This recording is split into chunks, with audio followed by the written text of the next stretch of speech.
일본 학계가 발칵 뒤집혔습니다. 도쿄대학교 57세 사학과 교수 하야시 겐지의 한 편의 연구서가 일본 정계를 충격에 빠뜨렸어요. 자민당 간부들은 긴급대책회의를 열었고 우익단체들은 국가 배신행위라며 항의 성명을 발표했습니다. 더욱 놀라운 사실은 그 연구서를 발표한 장본인이었어요. 35년간 일본 근현대사 연구에 매진해온 하야시 겐지 교수였거든요. 불과 석 달 전까지만 해도 그는 NHK 다큐멘터리에 출연해서 자신있게 말했어요. 다케시마는 역사적으로 일본의 고유 영토입니다. 시청자들의 열렬한 지지를 받으며 한국 측 주장의 허점을 조목조목 지적하던 그였는데요. 그런데 갑자기 모든 것이 바뀌었습니다. 그가 새로 발표한 연구서의 제목은 독도 영유권의 역사적 진실이었어요. 과연 무슨 일이 일어났던 걸까요? 35년 학자 인생의 신념이 송두리째 바뀌게 된 그 이야기, 지금부터 시작합니다. 저는 하야시 겐지입니다. 57세, 도쿄대학교 사학과에서 일본 근현대사를 가르치고 있습니다. 35년간 연구에 매진해왔고 그 중에서도 특히 동해의 영토 문제에 깊은 관심을 가져왔죠. 제 인생에서 가장 확고했던 믿음이 하나 있었습니다. 바로 다케시마는 일본의 고유 영토라는 것이었어요. 어린 시절 아버지께서 늘 말씀하셨거든요. 오사카 부청에서 공무원으로 일하시던 아버지는 항상 이렇게 말씀하셨어요. 겐지야, 다케시마는 우리 조상들이 지켜온 소중한 땅이다. 한국이 아무리 주장해도 역사적 사실은 바뀌지 않는다. 절대 잊어서는 안 된다. 그 말씀이 제 가슴 깊숙이 자리 잡아서 35년간 한순간도 의심해본 적이 없었습니다. 이번 NHK 다큐멘터리 출연은 제게 평생의 사명을 다할 기회였어요. 스튜디오에 들어서자 밝은 조명이 저를 비추고 있었고 진행자가 정중하게 인사를 건넸습니다. 오늘은 최근 다시 불거진 독도 문제에 대해 일본 학계의 입장을 정확히 알아보는 시간을 준비했습니다. 일본 근현대사 권위자이신 하야시 겐지 교수님을 모시고 말씀 들어보겠습니다. 카메라가 저를 향해 돌아가자 저는 침착하면서도 확신에 찬 목소리로 말했습니다. 다케시마는 역사적으로 일본의 고유 영토입니다. 이는 감정론이 아니라 명백한 사실이고 역사적 증거로 뒷받침됩니다. 1905년 시마네현 고시를 통해 우리가 국제법에 따라 정당하게 영토에 편입한 것이 결정적 증거죠. 진행자가 이어서 물었습니다. 그런데 한국 측에서는 그보다 훨씬 이전부터 자신들의 영토였다고 주장하고 있는데요. 저는 여유로운 미소를 지으며 답했어요. 한국의 주장은 역사적 근거가 부족합니다. 객관적이고 명확한 증거는 우리 쪽에 있어요. 무인도였던 다케시마를 국제법 원칙에 따라 합법적으로 편입한 것이 바로 일본입니다. 한국은 단순히 감정적으로 반발하고 있을 뿐이에요. 방송이 끝나고 집으로 돌아온 저는 가슴이 뿌듯했어요. 마침내 국민들에게 정확한 사실을 알릴 수 있었다는 생각이 들었거든요. 즉시 컴퓨터를 켜고 블로그에 접속했습니다. 독도 관련 연재 시리즈를 시작할 때가 된 것 같았어요. 첫 번째 글의 제목을 독도 진실 감정이 아닌 팩트로 접근하자로 정했습니다. 한국은 현재 독도를 불법적으로 점유하고 있습니다. 하지만 역사적 진실은 명확합니다. 1905년 우리가 국제법에 따라 정당하게 영토에 편입했다는 공식 기록이 존재합니다. 앞으로 하나씩 명확한 증거들을 제시해드리겠습니다. 글을 게시하자마자 댓글들이 쏟아져 들어왔습니다. 교수님 말씀이 정말 옳습니다. 한국의 불법 점유를 더 이상 용인할 수 없어요. 이번엔 확실하게 마무리해주세요. 감정에 치우친 한국을 논리로 완전히 압도해주세요. 드디어 제대로 된 전문가가 나섰군요. 응원하겠습니다. 800개가 넘는 댓글과 5000개의 추천을 보며 저는 보람을 느꼈습니다. 다음날 아침 같은 학과 후배인 다나카로부터 전화가 왔어요. 선배님, 어제 방송 정말 인상적이었습니다. 그리고 블로그도 읽고 있어요. 이번엔 정말 확실하게 정리해주세요. 저희도 자료 수집에 협력하겠습니다. 이어서 야마구치도 연락했습니다. 선배님이 직접 나서 주셔서 정말 다행입니다. 한국 측의 터무니없는 주장을 완전히 반박해주세요. 도쿄대사학과 학과장으로부터도 격려 전화가 왔어요. 하야시 교수, 이번 기회에 한국의 잘못된 역사관을 바로잡아 주세요. 학과 차원에서 전면 지원하겠습니다. 저는 자부심으로 가슴이 뛰었어요. 일본 학계의 최고 권위자로서 마침내 이 문제를 완전히 해결할 때가 온 것 같았거든요. 그날 저녁 두 번째 블로그 글을 올렸어요. 독도 팩트체크 한국은 역사 왜곡의 달인입니다. 감정적 호소로 국제사회를 혼란시키려 하고 있죠.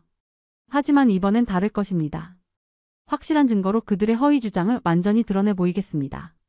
가족과 저녁을 먹으며 아내가 물었어요. 여보, 이번 일이 그렇게 중요한 일인가요? 요즘 그 이야기만 하시는데. 저는 젓가락을 내려놓고 진지하게 답했습니다. 이건 단순한 영토 분쟁이 아니야. 일본의 정당한 권리를 회복하는 일이거든. 더 이상 한국의 감정적 억지에 말려들 수는 없어. 아버지도 평생 이 문제를 걱정하셨잖아. 그리고 혼자 서재에 앉아서 35년간 쌓아온 확신을 다시 한번 되새겼어요. 아버지의 가르침, 도쿄대에서의 35년 연구, 그리고 명백한 역사적 증거들. 한국이 아무리 목소리를 높여도 소용없어. 진실은 하나니까. 다케시마는 일본 땅이야. 저는 그렇게 혼잣말하며 블로그 연재를 위한 자료 정리에 착수했습니다.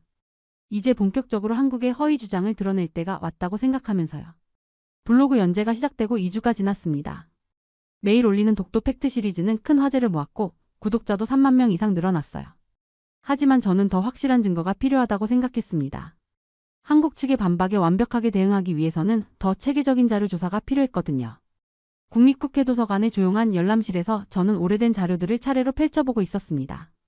1960년대에 발행된 외무성 자료집 다케시마는 일본의 고유 영토를 읽으며 저는 다시금 확신했어요. 역시 우리가 옳았어.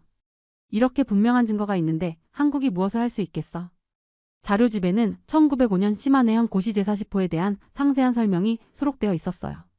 메이지 38년 2월 22일 시마네현은 고시를 통해 리앙쿠르 암초를 다케시마로 명명하고 오키도사의 관할로 정했다. 이는 무주지 선점의 국제법 원칙에 따른 합법적 영토 편입이었다. 저는 이 부분을 여러 번 읽으며 고개를 끄덕였습니다. 도서관 복사실에서 저는 이 문서를 여러 장 복사했어요.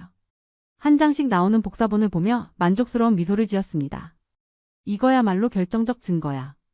우리가 국제법에 따라 합법적으로 영토에 편입했다는 명백한 기록이잖아. 이 자료만으로도 한국 측의 억지 주장은 완전히 붕괴되어 버려. 그 다음날 저는 도쿄대 사학과 자료실로 향했어요. 35년간 연구했던 곳이라 모든 것이 익숙했습니다.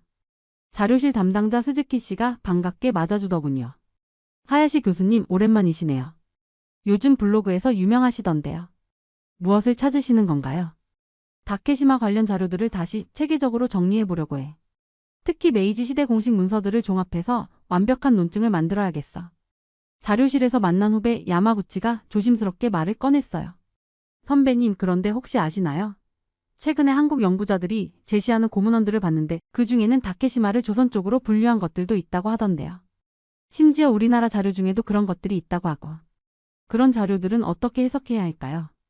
저는 즉시 화가 치밀어 올랐어요. 그의 말을 가로막으며 목소리를 높였습니다. 그런 건 한국이 유포한 역사 왜곡이야. 조작되었거나 잘못 해석된 자료일 가능성이 높다고. 고문원은 조작될 수 있어. 특히 한국 같은 나라는 역사 왜곡의 전문가잖아.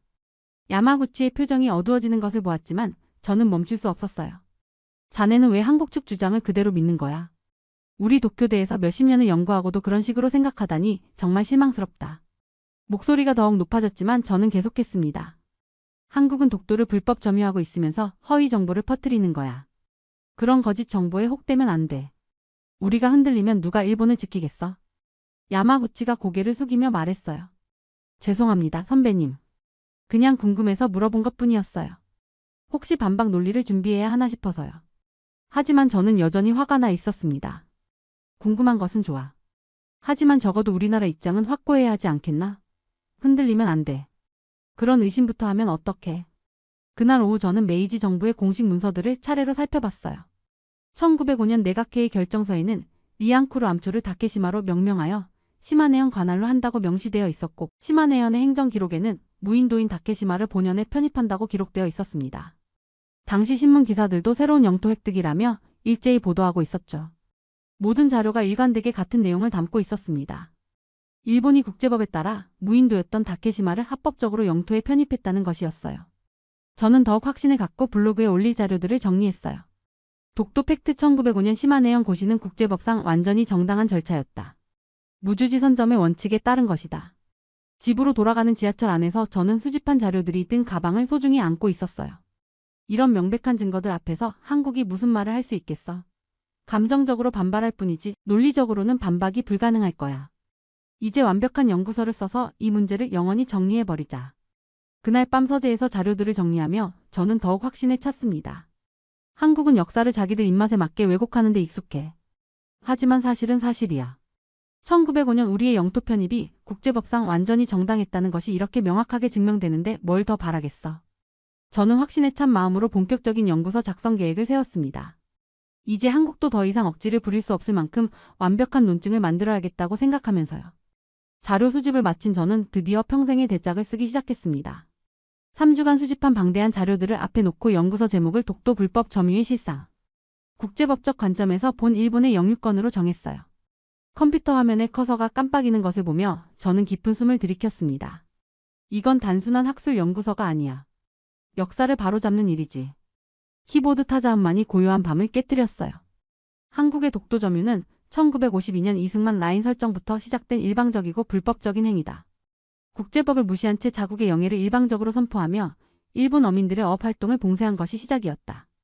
이 문장을 쓰며 저는 고개를 끄덕였습니다. 맞아. 이게 핵심이야. 국제법을 무시한 일방적 행위였지.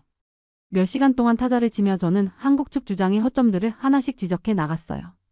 한국이 제시하는 고문원들은 정확성이 결여되어 있으며 근대적 영토 개념이 확립되기 이전의 원시적 인식에 불과하다. 반면 1905년 시마네현 고시는 근대 국제법 체계가 확립된 후 그 원칙에 따른 정식 영토 편입 절차였다. 글을 쓸수록 제 확신은 더욱 단단해졌어요. 감정에 호소하는 한국의 역사서술과 달리 우리는 명확한 법적 근거를 가지고 있다는 생각이 들었습니다. 새벽 4시가 넘어서야 45페이지 분량의 1차 초안을 완성했어요. 일주일 후 도쿄대사학과 학과장 다나카 교수와의 면담이 있었습니다. 연구서 초안을 미리 전달했는데 그가 읽어본 후 매우 만족스러운 표정을 지었어요. 하야시 교수님, 정말 훌륭한 연구서군요. 특히 한국 측 주장의 허점을 체계적으로 분석한 부분이 뛰어납니다. 이 정도 자료면 한국 측이 더 이상 억지를 부릴 수 없을 것입니다. 저는 가슴이 벅차올랐어요. 35년간 준비해온 이 순간이었으니까요. 학과장이 계속 말했습니다. 특히 1905년 편입의 정당성을 논증한 부분이 탁월합니다. 무주지 선점이라는 국제법 원칙을 이렇게 명확히 제시하신 것은 정말 대단해요. 이 자료면 한국을 완전히 침묵시킬 수 있겠군요. 그 말을 들으며 저는 자부심을 느꼈습니다. 한국은 감정적 대응만 할 뿐 이런 법리적 논증은 절대 할 수 없을 것입니다. 그들에게는 법적 근거가 없으니까요. 그런데 그때 예상치 못한 연락이 한국에서 날아왔어요. 연구서 초안을 완성하고 발표 준비를 하던 중 갑작스러운 연락이 한국 외교부에서 왔습니다. 한일학술교류재단을 통해 전달된 공식 서신이었어요. 하야시 교수님의 독도 관련 연구서에 대해 들었습니다. 발표 전에 저희 측 자료도 검토해 보시는 것이 어떨까요? 학술적 객관성을 위해 양측 자료를 모두 살펴보신 후 판단하시면 좋을 것 같습니다. 처음에 저는 비웃었어요. 한국이 무슨 자료를 가지고 있다고? 감정적인 선전 자료들이나 조작된 고문원들 정도나 있겠지. 이건 함정일 수도 있어. 하지만 서신을 다시 읽어보니 정중하고 학술적인 어조였습니다. 공개 토론도 가능하고 현지 확인도 할 수 있게 지원해드리겠습니다. 잠시 망설였지만 곧 생각을 바꿨습니다. 거절한다면 비겁한 일이지. 게다가 이번 기회에 한국 측의 왜곡된 주장들을 직접 확인해서 더 완벽하게 반박할 수 있을 거야. 좋아. 가보자. 그들의 허상을 직접 눈으로 확인해서 더 확실한 증거로 만들어주지. 한국이 얼마나 억지를 부리는지 세상에 보여줄 절호의 기회야. 하지만 주변의 반응은 차가웠습니다. 가족들이 먼저 반대했어요. 아내가 걱정스러운 표정으로 말했어요. 당신 혈압도 높은데 괜히 스트레스 받으러 가는 거 아니에요. 한국 사람들이 감정적으로 나올 텐데. 그리고 요즘 한일 관계도 좋지 않잖아요. 아들도 끼어들었습니다. 아버지 괜히 가서 곤란한 일 생기면 어떡해요. 언론에서 이상하게 보도할 수도 있고. 하지만 저는 단호했죠. 이건 제 평생의 연구입니다. 마지막으로 정리하고 싶어요. 더 이상 이 문제를 후세에 남겨둘 수는 없습니다. 학자로서 모든 자료를 검토해볼 의무가 있어요. 김포공항에 내린 저는 묘한 기분이었어요. 생각해보니 한국 땅을 밟은 것은 처음이었거든요. 한국어 안내 방송이 흘러나오는 것을 들으며 저는 속으로 말했습니다. 드디어 왔구나. 이제 그들의 진짜 모습을 보게 되는군. 감정에 호소하는 것 말고 제대로 된 증거가 있는지 확인해보자. 다음날 아침 독도박물관 건물에 들어선 순간 저는 예상과 완전히 다른 분위기에 당황했습니다. 감정적인 선전물들과 과장된 전시물들을 기대했는데 정갈하게 정리된 고문서들과 체계적으로 분류된 학술 자료들이 전시실을 가득 채우고 있었어요. 마치 일본의 국립사료관 같은 분위기였습니다. 교수님 환영합니다. 먼저 우리나라의 가장 오래된 기록부터 보시죠. 안내하는 김 연구원이 펼쳐 보인 것은 삼국사기였습니다. 512년 신라 지증왕 13년 6월 이사부 장군이 우상국을 정복했다는 기록이에요. 우상국은 울릉도와 독도를 포함한 영역이었습니다. 저는 문서를 자세히 들여다봤어요. 이게 정말 1145년에 쓰인 것입니까? 네. 김부식이 편찬한 정사입니다. 그리고 이건 세종실록 지리지예요. 더 놀라운 것은 그 다음이었습니다. 1454년 기록을 보여주더군요. 우산과 무릉 두 섬이 울진현의 정동 쪽 바다에 있다. 두 섬은 거리가 멀지 않아 날씨가 맑으면 서로 바라볼 수 있다. 김 연구원이 설명을 이어갔어요. 이 기록을 보면 당시에 이미 독도의 정확한 위치를 파악하고 있었다는 것을 알 수 있어요. 울릉도에서 날씨가 맑으면 독도가 보인다는 것도 정확한 관찰이고요. 제 머릿속이 복잡해지기 시작했어요. 1454년이면 1905년보다 450년이나 앞서는 거네. 하지만 저는 애써 침착함을 유지하려 했습니다. 그런데 이 우산도가 정말 지금의 독도를 가리키는 건가요? 울릉도 자체를 가리킬 수도 있지 않나요? 김 연구원이 다른 자료를 꺼냈어요. 1531년 신증 동국 여지승남이었습니다. 여기에도 우산도가 울릉도와 별개로 기록되어 있어요. 두 섬이 구분되어 있다는 뜻이죠. 그 다음 보여준 것은 1900년 대한제국 칙령 제41호였습니다. 울도군의 관할 구역을 울릉전도 죽도 석도로 한다. 김 연구원이 설명했어요. 이 석도가 바로 독도입니다. 당시 울릉도 주민들이 독도를 돌섬 즉 석도라고 불렀거든요. 1905년보다 5년 앞서 우리가 공식적으로 행정구역에 포함시킨 거죠. 이는 대한제국 관보 제천 716호에도 게재되어 국제적으로 공표된 사실이에요. 저는 숨이 막히는 느낌이었어요. 그런데 1905년 우리 편입이 최초라고 했는데 말끝을 흐린 제게 김 연구원이 또 다른 자료를 보여줬습니다. 1947년 미군 정청 지도였어요. 명확하게 독도가 코리아로 표기되어 있었습니다. 이건 미군이 직접 작성한 지도예요. 조작이 불가능하죠. 가장 충격적인 것은 일본 측 자료들이었습니다. 김 연구원이 1877년 태정관 지령 문서를 보여주더군요. 메이지 10년 3월 20일 일본 정부 최고 행정기관인 태정관이 내무성에 내린 지령입니다. 원문과 번역문이 함께 있었어요. 다케시마회 1도의 건에 대해 본방과는 관계없음을 명심할 것. 저는 이 문서를 알고 있었어요. 하지만 이렇게 명확하게 독도를 일본과 관계없다고 명시한 줄은 몰랐습니다. 이건 우리 독교대 사료실에서 본 것과 다른데 김 연구원이 설명했어요. 아마 일본에서는 이 부분을 잘 공개하지 않았을 겁니다. 그리고 이건 1667년 은주시청학기라는 일본 문헌이에요. 또 다른 일본 자료를 보여줬습니다. 이 두 섬은 사람이 살지 않는 땅으로 고려를 보는 것이 운수에서 온수를 보는 것과 같다. 그러므로 일본의 서북쪽 경계는 이 두 줄을 한 개로 한다. 이 문서도 제가 알고 있던 것이었지만 이런 내용이 있다는 것은 처음 알았어요. 그리고 1870년 조선국교 제시말레 탐서라는 일본 외무성 문서에는 죽도와 송도가 조선에 부속된 사정이라고 명시되어 있어요. 송도는 당시 독도를 가리키는 일본식 명칭이었고요. 저는 완전히 말을 잃었습니다. 일본 외무성 문서에서 조선 땅이라고. 오후에는 더 충격적인 자료들을 봤어요. 1946년 연합국 최고사령관 각서 스케핀 677호였습니다. 일본 영토에서 제외되는 지역의 울릉도, 독도, 제주도가 명시되어 있습니다. 제2차 세계대전 후 연합국이 공식적으로 독도를 일본 영토에서 제외시킨 거죠. 해양수산부에서 제공한 1954년 항공 영상을 보여줄 때 저는 완전히 충격을 받았어요. 한국군 초소병이 독도에서 경계를 서고 있는 모습. 그리고 한 어민의 인터뷰 영상이었습니다. 여기가 우리 집이에요. 할아버지 때부터 3대째 여기서 고기잡이를 하며 살고 있어요. 이 바위 하나하나가 다 우리 삶의 터전이에요. 그 어민의 진솔한 표정을 보며 저는 아무 말도 할 수 없었습니다. 이게 대체 저는 말을 더듬었어요. 김 연구원이 마지막으로 하나 더 보여줬습니다. 1899년 일본 수로지였어요. 일본 해군성이 발간한 조선 수로지에 독도가 포함되어 있어요. 일본 해군조차 독도를 조선 영역으로 인식했다는 뜻이죠.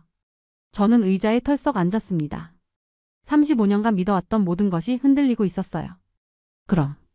그럼 우리가 알고 있던 건? 김 연구원이 조심스럽게 말했어요. 교수님, 아마 일본에서는 이런 자료들을 잘 공개하지 않았을 겁니다. 자국에 불리한 자료들이니까요. 머릿속이 뒤죽박죽이었어요.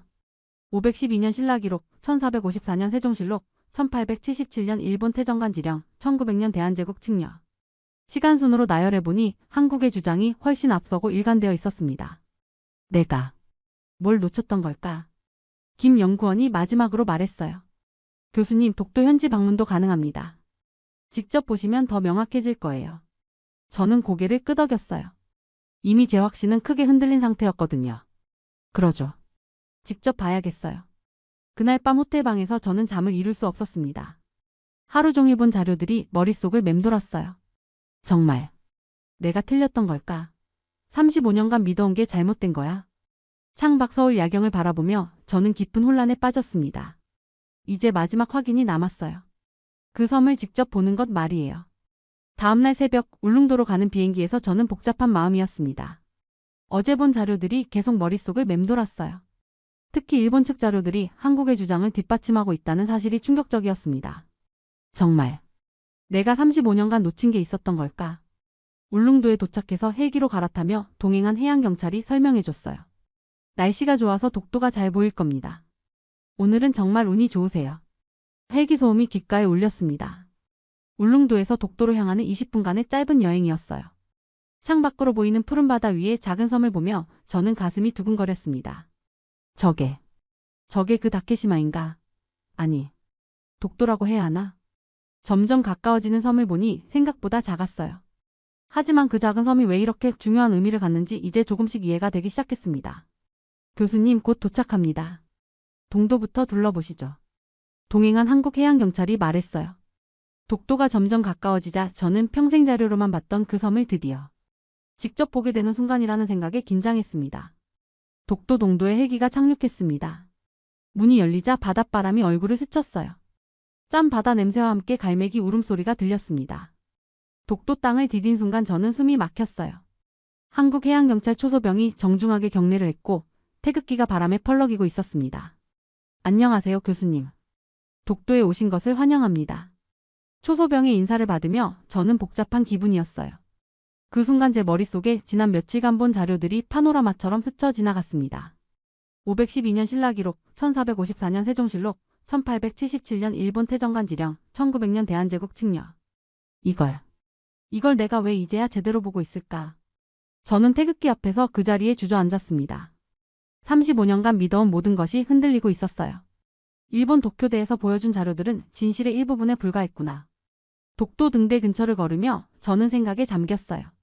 1900년에 이미 한국이 칙령으로 관할권을 명시했다면 1905년 우리 편입은 뭐였던 거지? 무인도가 아니었던 거 아닌가? 발밑의 바위를 바라보며 저는 혼란스러웠습니다. 이 바위들이 1400년 전부터 한국인들에게 알려져 있었다니. 동행한 독도관리사무소 박 직원이 설명해줬어요. 이 등대는 1954년에 설치된 거예요. 그때부터 계속 한국인이 이 섬을 관리하고 있죠. 등대지기도 상주하고 해양경찰도 24시간 경비를 서고 있고요. 저는 고개를 끄덕이며 들었습니다. 1954년이면 한국전쟁 직후네요. 그때도 이 섬을 지키고 있었구나. 서도로 이동해서 어민 숙소를 봤어요. 여기서 김성도 어민 부부가 살고 계세요. 3대째 이 근처에서 고기잡이를 하시는 분들이에요. 어제 영상으로 봤던 그 어민이었습니다. 직접 만나서 이야기를 들으니 더욱 실감이 났어요. 여기가 정말 우리 삶의 터전이에요. 할아버지가 어릴 때부터 이 바위들 이름을 하나하나 가르쳐 주셨거든요. 바위 위에 앉아 바다를 바라보며 저는 더 깊이 생각했어요. 512년 신라 때부터 이 섬을 알고 있었다는 기록들. 1454년 세종실록의 정확한 위치 설명. 1667년 일본 은주시청학기에서 일본 경계를 오키섬으로 한정한 것. 한국이 훨씬 오래전부터 이 섬을 자신들의 영토로 여겼구나. 독도의 서도를 바라보며 저는 눈물이 났어요. 35년간 확신했던 모든 것이 무너지는 기분이었습니다. 내가 정말 잘못 알고 있었던 거구나. 한국의 주장이 이렇게 탄탄한 근거를 가지고 있었다니.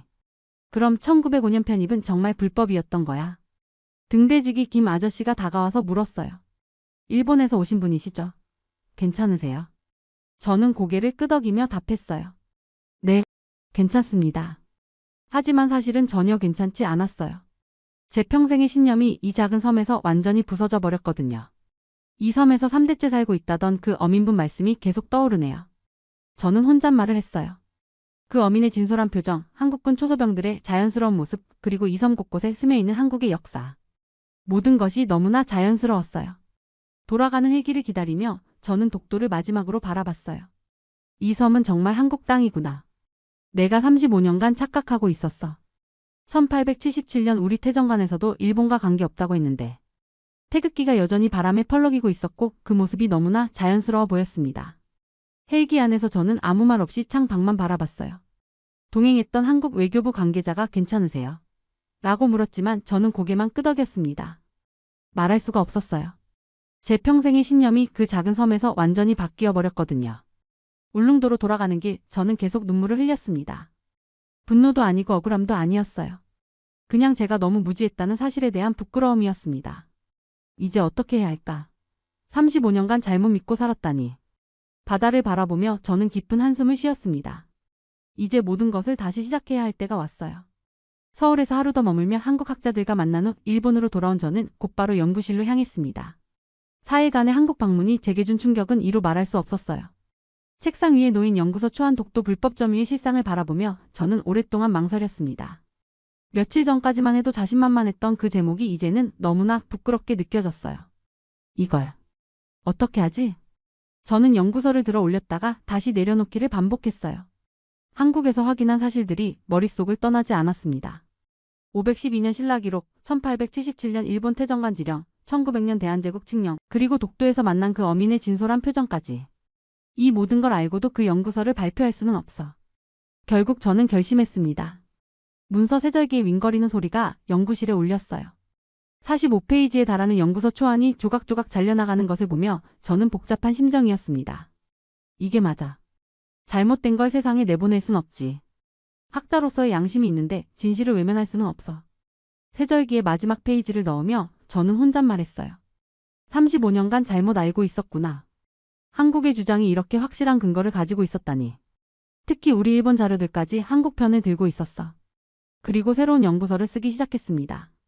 제목은 실효적 지배와 국제법상 해양경계 독도는 왜 한국 영토인가였어요.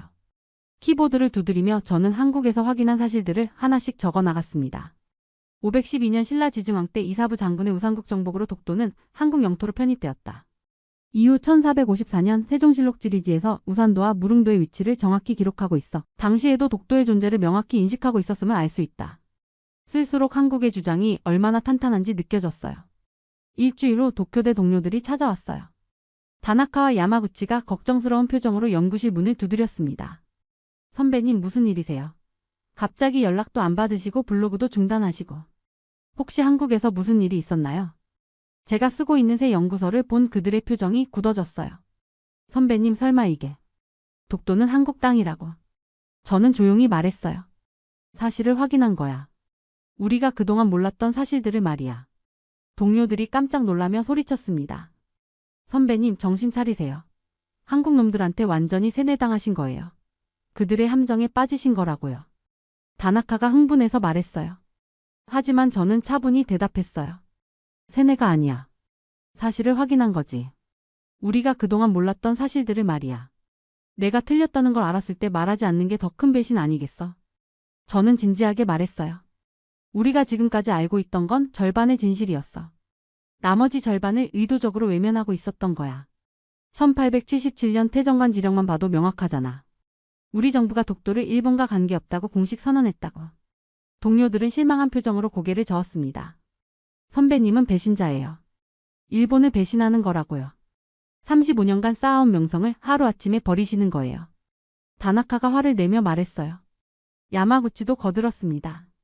선배님께서 이러시면 우리는 뭘 믿고 살아야 해요. 선배님이 우리 롤모델이었는데. 하지만 저는 흔들리지 않았습니다. 감정적으로 반응하지 마세요. 우리도 학자잖습니까? 사실 앞에 겸손해야죠. 국적을 떠나서 말이야. 진실은 진실이에요. 며칠 후 대학에서도 문제가 됐어요. 학과장이 저를 불러서 말했습니다. 하야시 교수 무슨 일입니까? 동료들로부터 이상한 얘기를 들었는데. 저는 솔직하게 말했어요. 사실을 확인했을 뿐입니다. 독도는 한국 땅이 맞습니다. 학과장의 얼굴이 굳어졌어요. 교수님, 그런 말씀을 함부로 하시면 안 됩니다. 대학 입장도 곤란하고. 하지만 저는 굽히지 않았어요. 학자는 진실을 말해야 합니다. 거짓을 가르칠 수는 없어요.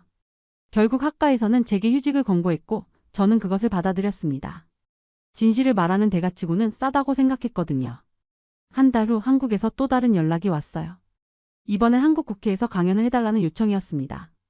한국 국회 강연장에 선 저는 떨리는 마음을 진정시키며 마이크를 잡았습니다. 수백 명의 한국 의원들과 관계자들이 저를 바라보고 있었어요.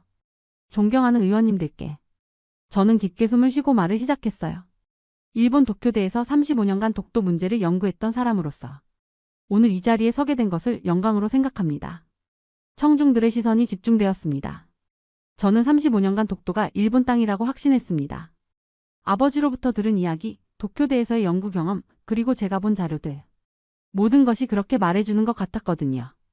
저는 잠시 말을 멈추고 청중을 바라봤어요. 하지만 제가 틀렸습니다. 완전히 틀렸어요.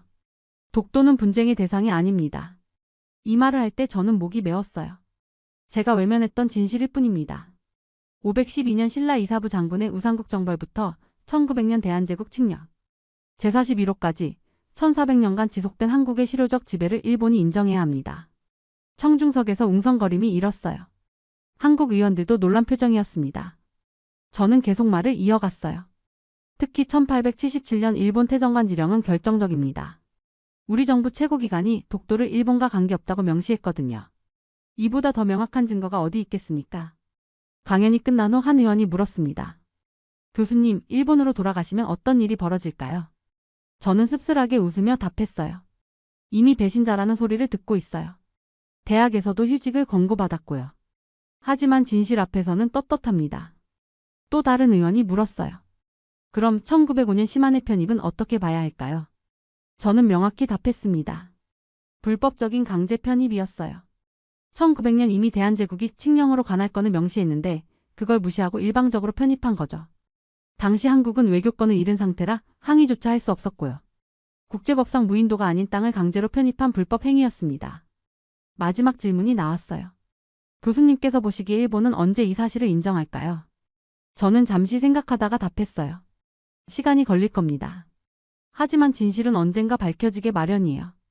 저처럼 사실을 직시하는 일본인들이 더 나타날 거라고 믿습니다.